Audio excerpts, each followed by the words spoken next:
All right, well, it's my privilege to be with you here today. My name is Chris Hoffman, and I'm the Vice President of the Pennsylvania Farm Bureau and also the Vice President of the Friends of Ag Foundation, which is a foundation of education that the Pennsylvania Farm Bureau has within its system. And I'm here to showcase our pig farm today.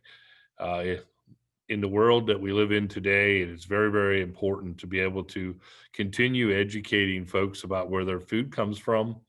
And on our farm, we have a lot of things that are happening day in and day out. And I'm here to share those things with you. Hopefully, we'll give you an education about how your pork is raised, how it's taken care of, and how it gets to your grocery store.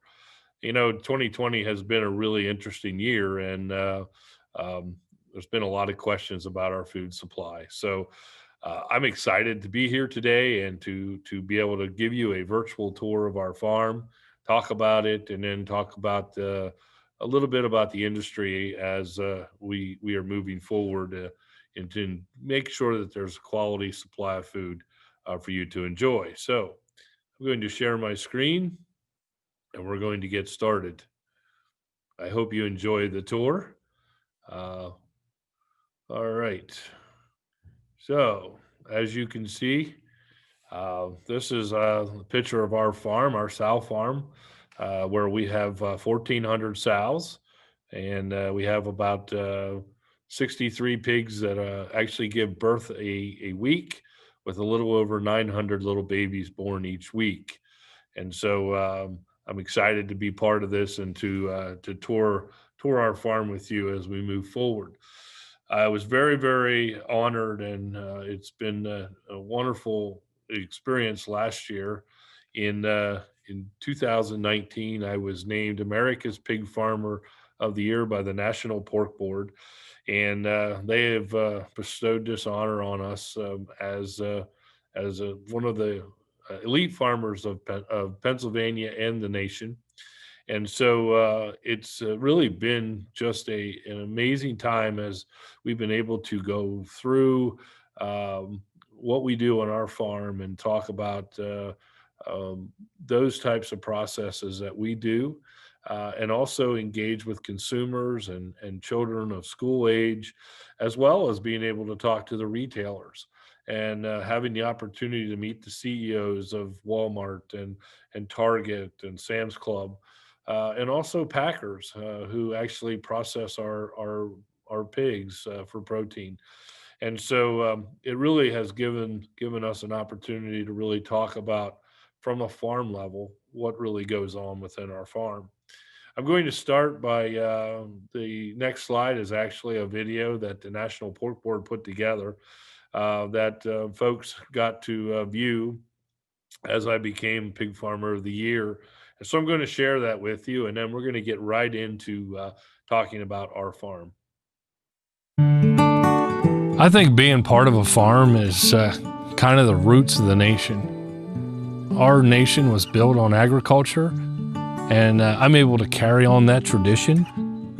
So our farm is located in Juanita County, Pennsylvania, in a small town called McAllisterville. Our farm is kind of special because we are a first-generation farm. It's kind of one of those things that are unheard of in today's world.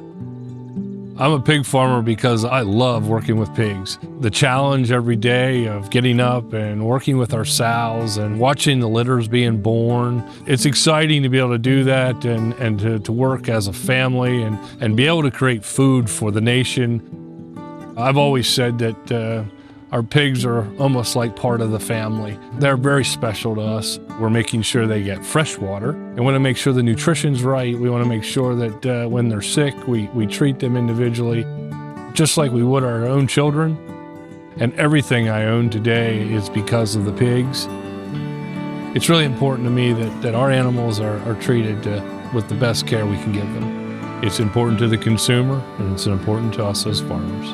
And so we have to really work hard at making sure they understand how we raise our animals, the care that we give them, the importance of agriculture, importance of pig farming, importance of all farming. We're proud of our heritage, we're proud of what we do, and it's great to be living here in the country and enjoying working with the family and having fun every day.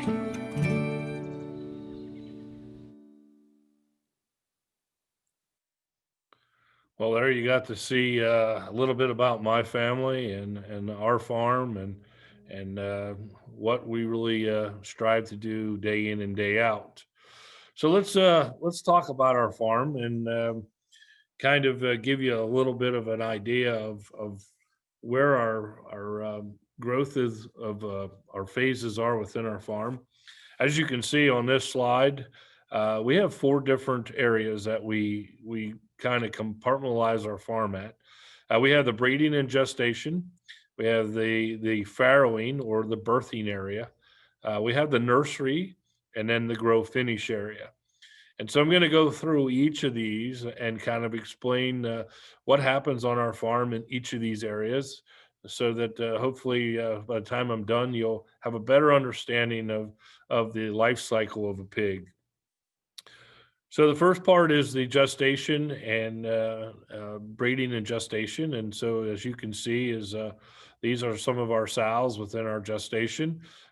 They are individually housed and are able to be taken care of individually every day, looking at each one, working with each one of these pigs, making sure that they have the right nutrition, making sure that they're well cared for, as they are gestating their babies with inside them.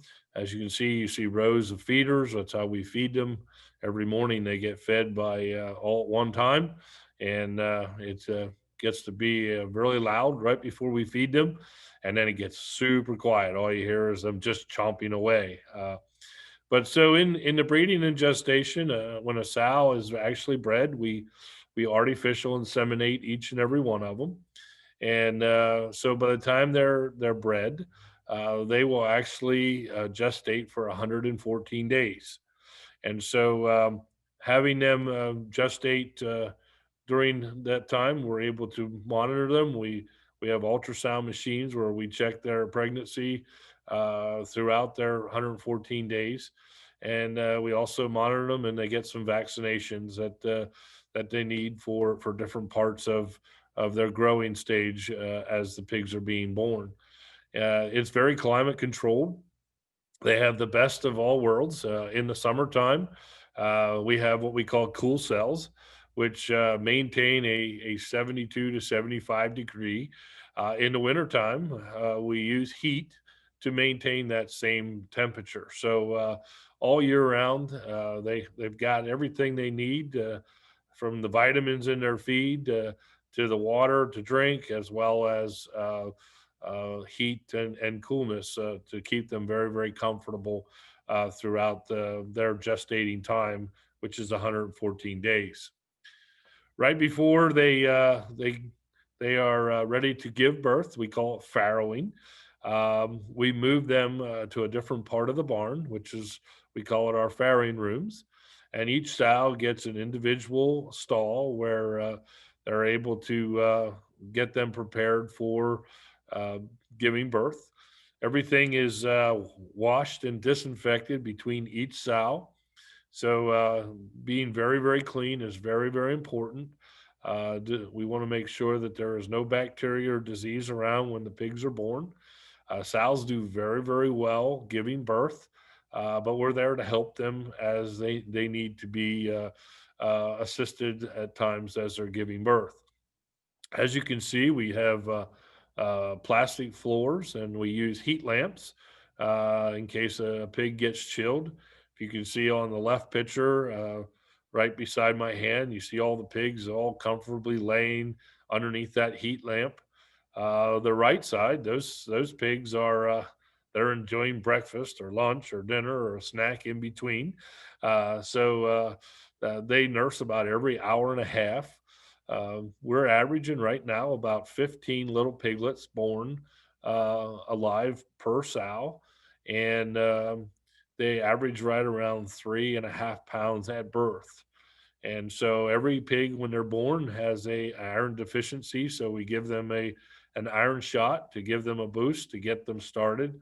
It's really important that the first 24 hours, when a little pig is born, that they get mother's milk, because there's a lot of colostrum that has a lot of antibodies and things that protect those little baby pigs and give them immunity to bacteria and stuff within just in nature around. So really, really important. And so these pigs will start their journey at day one, drinking colostrum, and then going. The mother starts producing the milk, and for then 21 days they will nurse on mom. That will be their only source of food, and then at about 21 days, these pigs will have went from 3.5 pounds to almost 14 pounds. At that point, they are ready to go on feed and to be able to be removed from mom.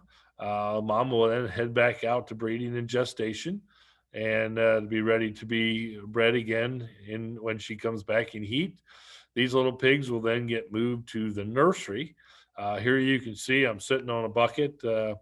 They have fresh water that they're able to get at any time. It's pressurized little nipples, and you can't see it, but there is feeders that have fresh feed, and so these little pigs are brought in. They're sorted out, um, and they're able to eat and drink at any point in time. All their manure actually goes through. They're standing on a plastic floor, so all the manure and water and feed wastage will actually fall through that plastic floor, and it's a very clean area. When they first come in, these little baby pigs are uh, have to be kept at a really warm temperature. So we start them out at 85 degrees. So as you can imagine, being here in the wintertime, it's pretty great. In the summertime, not so great because it's really warm in there, but the pigs love it. And once they get in here, we start with the temperature of 85, and then we start ramping it down to around 70 degrees 8 weeks later. We use computers to actually control the temperature and the fan and the heat and all that to make sure that they have a very warm and stable environment as they're growing. So they come in here at 14 pounds. They'll stay for 8 weeks in our nursery, and when they leave our nursery, they'll average about 55 pounds. Um, to be able to leave this area and head to our grow finish. This is a picture of my grandson and our finishing barns. We move these pigs in here after they leave the nursery, and they come in at around 55 pounds. And so our finishing barns will house them then for another 18 weeks, where they'll go from 55 pounds to 280 pounds over a course of 18 weeks. Again, it's climate controlled. We start them right around 70 degrees. And as they grow, these pigs like it a lot cooler. And so we'll drop the temperature down over a period of 6 to 8 weeks down to right around 65 degrees. They too, just like the nursery, will have all the food, water, and air. Again, it's about keeping them dry, keeping them clean. They're on concrete slats, and all the manure goes down through the slats, so it's a very dry and clean, healthy area for them. Uh, their life is to me is very, very important to keep them as healthy as possible, because we want to make sure that we're doing everything right to give them the best care they can have throughout their life, to be able to be the best product we can give to the consumer at the time of processing. I talked a little bit about the healthy pig, and really our job, our farm, our main focus is making sure we do everything we can to have the healthy environment around the pigs. And raising healthy pigs require a few things. As you can see, it's all about having a good nutrition, a proper diet. and that includes a lot of vitamins and minerals in our feed. We also have to have fresh water, which is really, really important. We do use vaccinations to be able to protect the pigs. Barn sanification is super important. You come to work for us, you get to know how to use a pressure washer wand very well, because that helps us protect our animals from disease and illness. Um, and a veterinarian on our farm is really, really important, even though we don't hire one just for our farm. We do have one on retainer, and we work with them regularly on making sure that our animals are protected and that we're doing everything we can if we have animals that need treated to be taken care of in the right manner. Here's a picture of a guy washing, cleaning. This is something that each and every one of us do. A barn that is cleaned, dried, and disinfected. We use a ton of disinfect to be able to make sure that we get rid of all the bacterias and harmful diseases in between groups of pigs. And so this is really, really an important step. When you come into our hog farms, we have a shower in facility, so you have to shower in, put our clothes on that's in the farm. It's not for you, but it's to protect our pigs from you bringing anything in. So having a very clean, dried area, disease free, is really important to the health of our pigs. There's always talks about people using antibiotics, and yes, we all use antibiotics. As you've seen in my video that I did for the National Pork Board, it's like what you would do with your own children. If they get sick, you take them to the doctor, you make sure they have their medicine so that they get well. And we do the same things with our pigs, working with our veterinarian. And so it's really important that we have veterinarian oversight, a good working relations with our veterinarian, and making sure that we follow all the FDA rules and compliances. It's really important for us as farmers to do that. Um, and we use it to make sure that we get our pigs healthy again, and then follow all the withdrawal times that are on the bottle. Working with our veterinarian, making sure we're doing everything just right. Now I know this is one of my favorite pictures, but this is a really something that's one of my favorite foods. I'm hoping that you all could say, "Hey, I have that in my refrigerator too." But there's more than just bacon in from pigs, whether it's a sausage or ham or pork chops or tenderloin. We have many different options that are just wonderful products to eat. And so hopefully you have something like this in your refrigerator. But I wanted to talk a little bit about what we might have seen the beginning of this year. A lot of times uh, folks went to the grocery store after the pandemics really hit the United States and seen shelves and meat cases that were empty.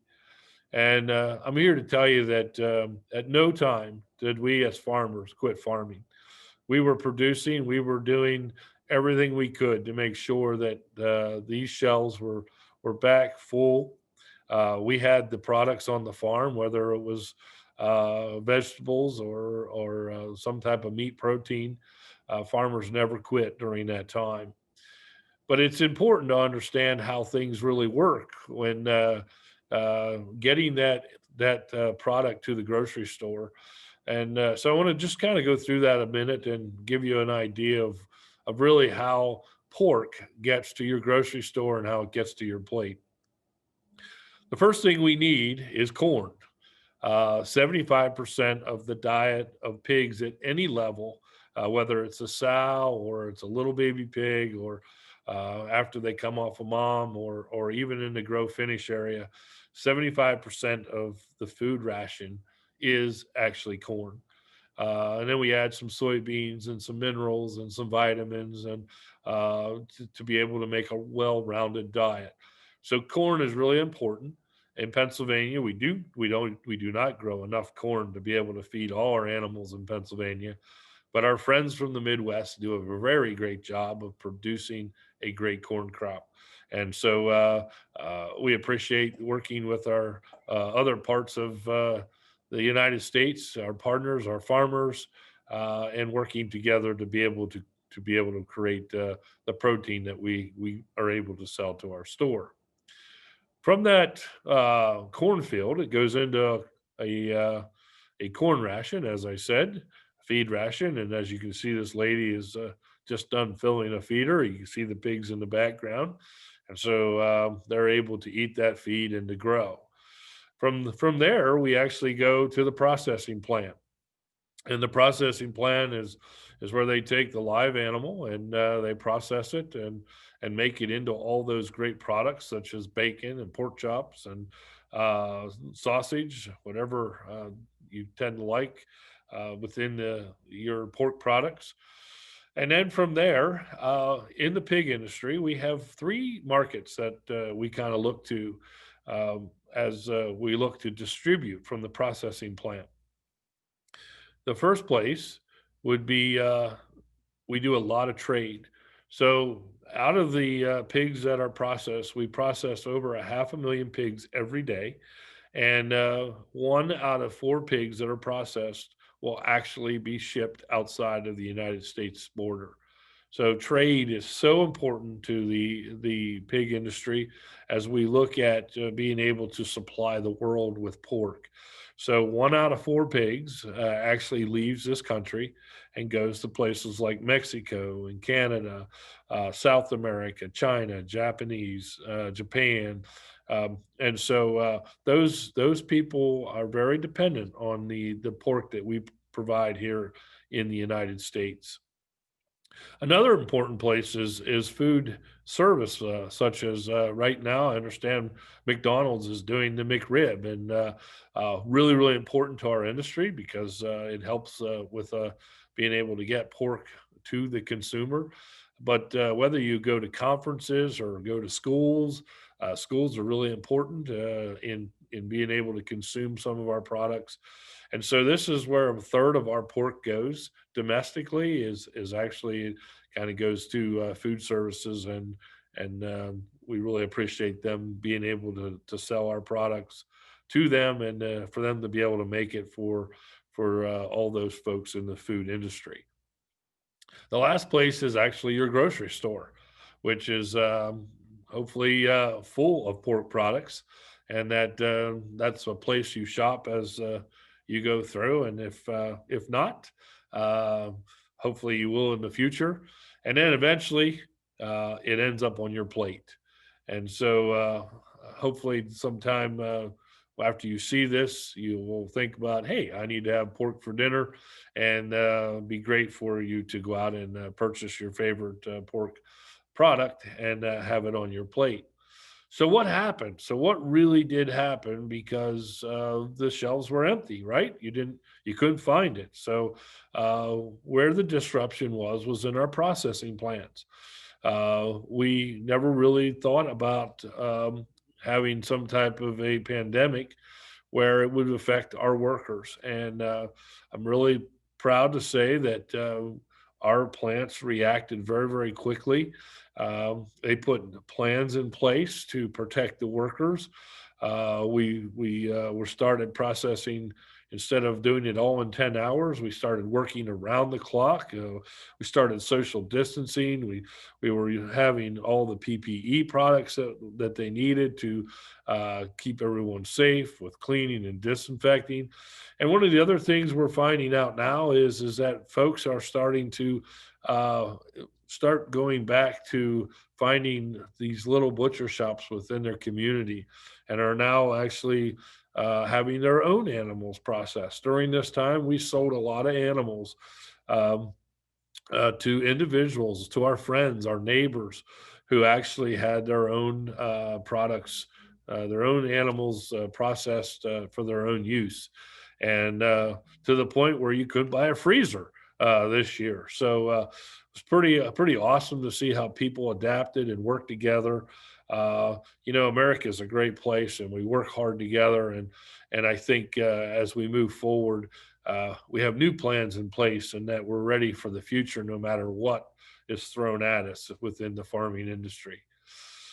One of the things that I think is important is that we continue to make improvements as we move forward. And here's a picture of some of our family, and and I look back, it doesn't seem possible, but it's been almost 30 years when I've been raising pigs, and I look at the changes that have been made over 30 years, and it's just amazing to see how our pigs have performed, and to see how crops are grown today.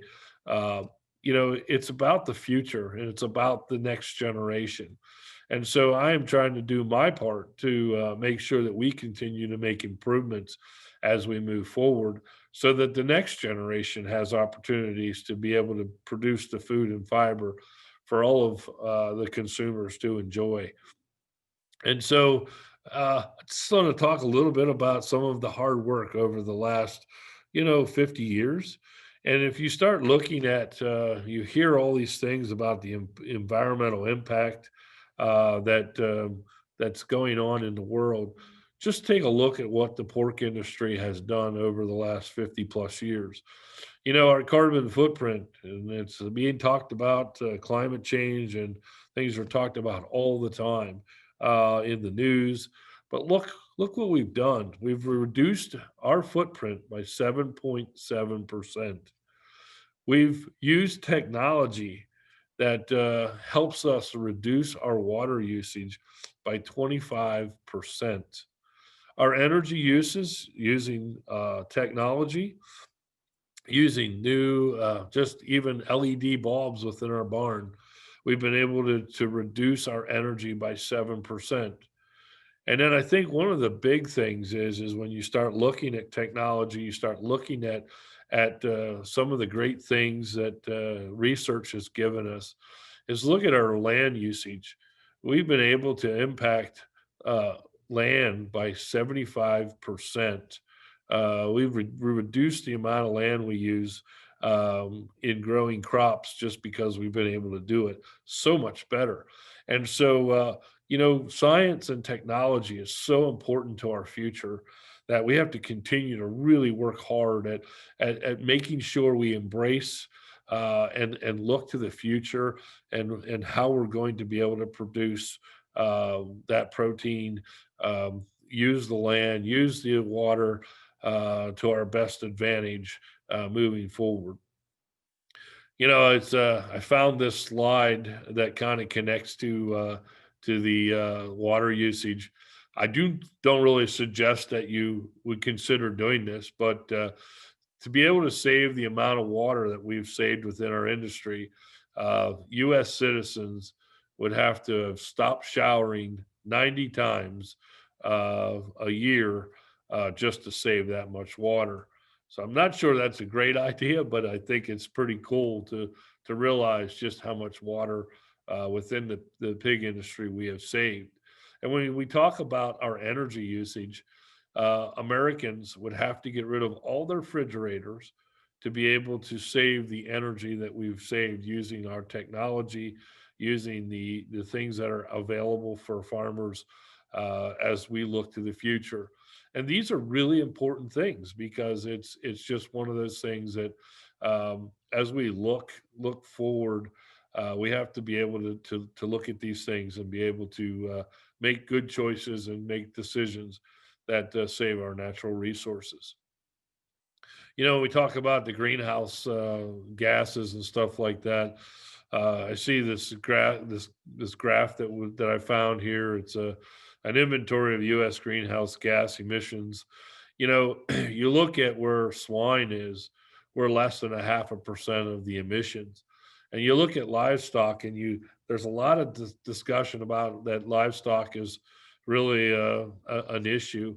But if you look at it, we're actually really almost less than 5% of the greenhouse gas emissions. You can see where transportation industry and the power generation is on emissions. And so those are the places we really have to look at how we can all work together to try to reduce those emissions. But I think agriculture has a really great story of all the things that we're doing as we move forward. As I was talking about our products, we have some of the most leanest products out there. I mean, it used to be that people would talk about chicken as the lean meat, and USDA did a study, and they're showing that a pork tenderloin is as lean as a skinless chicken breast. Now, I do raise some chicken, so I don't want you to stop eating chicken, but it is a lean option.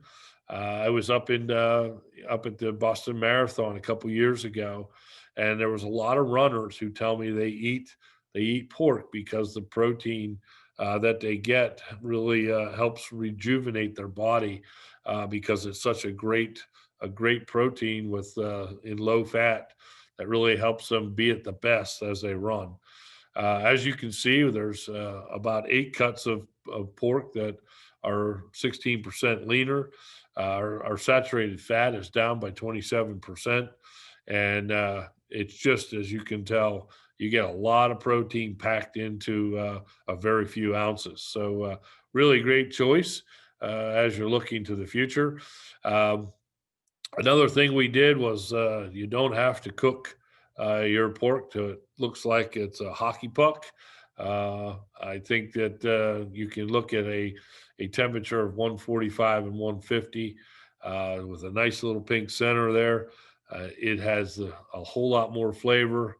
The juices really create that flavor. And so I encourage you to play around a little bit as you make your pork.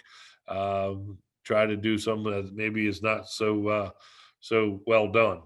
But everybody has their own choices, and I think it's really cool that you're all willing to try and eat some of this stuff. So the other thing is as I finish up here, one of the things that I think is really important is education. Our foundation, our Friends of Ag Foundation for the Pennsylvania Farm Bureau, is really an important foundation. And that, one of the things that we do is it's all about education. It's all about making sure people are able to understand their food supply, where it comes from, how it's connected to your daily lives. And as the Pig Farmer of the Year, I was able to really be an advocate for agriculture. And here in Pennsylvania, I had an outreach from a Fox 43. They came out and wanted to actually go in the farm and really see what we do day in and day out. And I thought the video turned out really well, and I'd like to share that with you right now because it's what we do here in the foundation it's about education, and it kind of shows what has to happen day in and day out to really produce a real good quality piece of pork. And so I'm going to actually play this video. It's about 4 minutes long. And so sit back and just enjoy this video that they produced. It is certainly not the easiest job, but someone certainly has to do it. A local pig farmer is being honored for just how well he raises his hogs. Fox 43's Grace Griffith introduces us to America's Pig Farmer of the Year from Juanita County. It might be the cutest video you see all day. Pigs are very loving. They can be very mischievous. Chris Hoffman began working with pigs when he was just a teen. Within a year, I was managing an 850 sow. So I was 19 years old, managing a couple $1 million farm operation. Now, Hoffman is vice president of the Pennsylvania Farm Bureau and the owner of Lazy Hog Farm in Fayette Township, Juanita County, where there are 10 times as many pigs being raised than people even living in the township. Just a few pigs here and there. 35,000 of these market hogs to be exact, each weighing about 280 pounds. There was a lot of bacon eaten across the country. From this farm, or? From this farm. 35,000 pigs a year, so there's bellies on all of them. He's doing a very good job. After being nominated by his wife An audit for animal health, safety, and management practices, and a series of rigorous interviews. Voters weighed in. To be able to be selected as the Pig Farmer of the Year is very humbling. Hoffman says it's a big win for the Commonwealth because Pennsylvania isn't even on the top 10 list of pig-producing states. Something that I would have never thought was possible. And Hoffman plans to use the platform to educate. When I dress up and I go see a senator or a House member and you wear a suit and tie and you stop in at the local restaurant, they can't understand the fact that a farmer has a suit. We're business people. Looking to answer questions like, where does pork come from? A lot of third graders think that their food comes from Walmart. And how do pig farmers care about their animals? They have it made, really. And to start a national conversation about pig farming and teach our nation's leader about farmers' commitment to always do the right thing for their animals. I want to sit down with the president and talk about agriculture because that's much needed. He's not a farmer. And neither are we, so Hoffman gave us an inside look. But first, we actually have to go through this door, strip down and shower before we can even go inside to meet the pigs. So here we go. Boots, coveralls, and we're ready to go into the nursery. Okay, here we go. Have you ever seen this many pigs? More than 900 piglets, born here each and every week. If you actually come and sit down in the pen, they will run away for the first 2-3 minutes, and then they can't help themselves. Like clockwork, pens isn't so bad. Plastic floors with holes so the pigs can go to the bathroom, and a climate-controlled environment. For piglets, it's set at a toasty 85 degrees, keeping them happy and, more importantly, healthy. Because our pigs are always here, we want to keep them as disease-free, as healthy as possible. That means keeping track of and even isolating the sick ones. If they get sick, we individually treat them. They don't have to pay for health care. The piglets weigh between 2 and 3 pounds at birth, but grow rapidly over 26 weeks. They have all the food they can eat.